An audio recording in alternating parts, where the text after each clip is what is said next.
and today we're reading two excerpts from Mike Van Horn's Aliens Crashed in My Backyard. Selena discovers the surviving alien. Something was alive here. There was a tiny cry, a whimper, like a baby raccoon makes after it's been chastised by its mother. A movement and a sigh.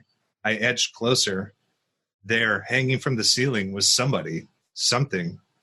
No, things were upside down, so a live being was hanging from the floor in some harness. Not a person. It looked more like an octopus or a squid, but a stubby one. It was shivering and sighing.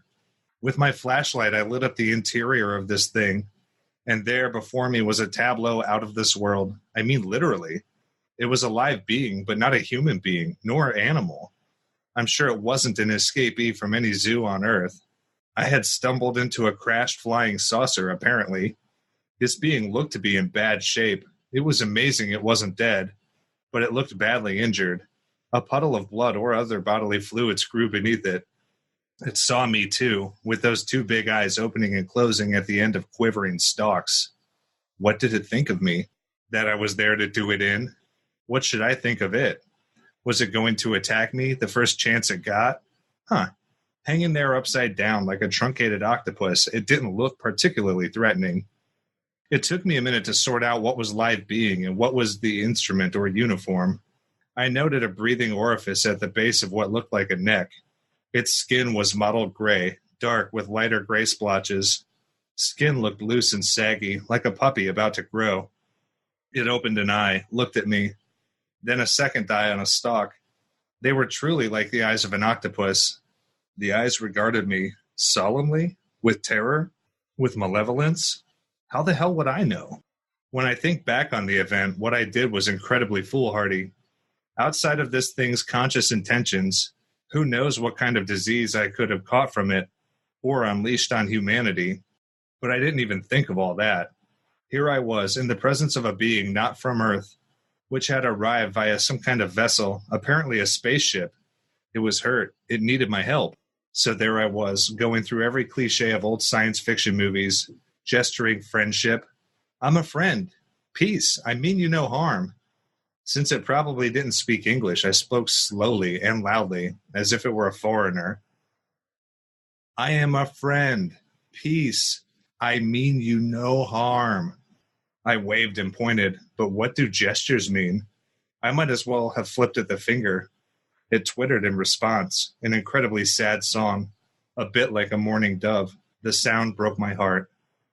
I did have the presence of mind to look around to see if it had any Godzilla-type allies, but no, this compartment was quite small. I went over to this being and tried to communicate through gestures that I would be willing to help it down and out of the harness and put it on the floor, or whatever was beneath my feet here. I gestured, kind of removing straps and harnesses and lowering it gently downward. It responded by tweeting, "Oh, oh, oh." Did that mean yes, please? Don't touch me, you brute? Or I'm hungry and you look really tasty?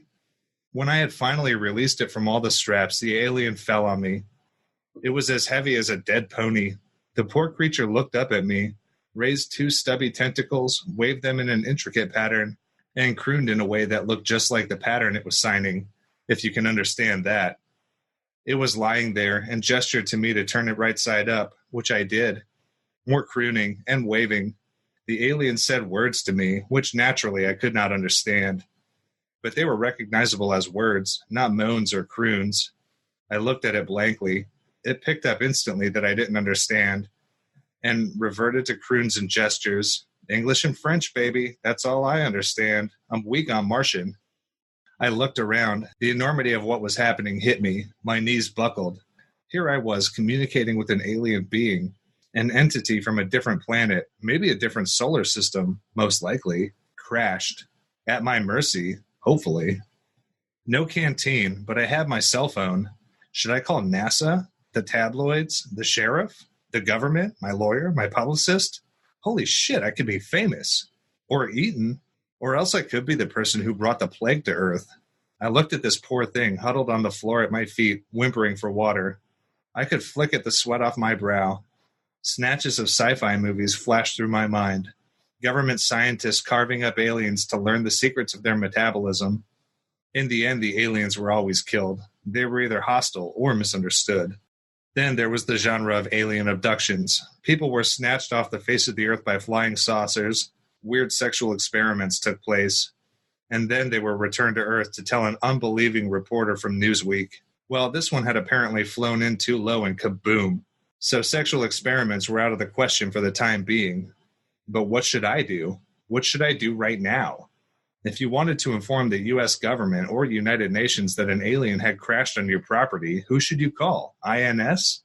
It was Sunday. They probably wouldn't be there anyway. Selena stays with the injured alien in his crashed spaceship overnight.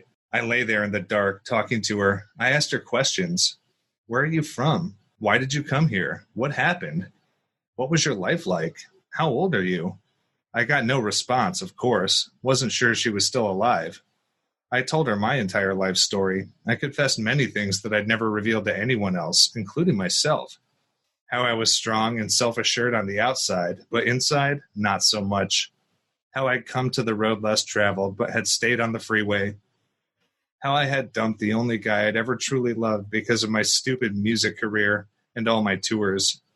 How I often studied myself in the mirror, standing sideways, wondering if I should bother trying to keep myself slim and in shape, or whether I should let it all go and enjoy my cheeseburgers.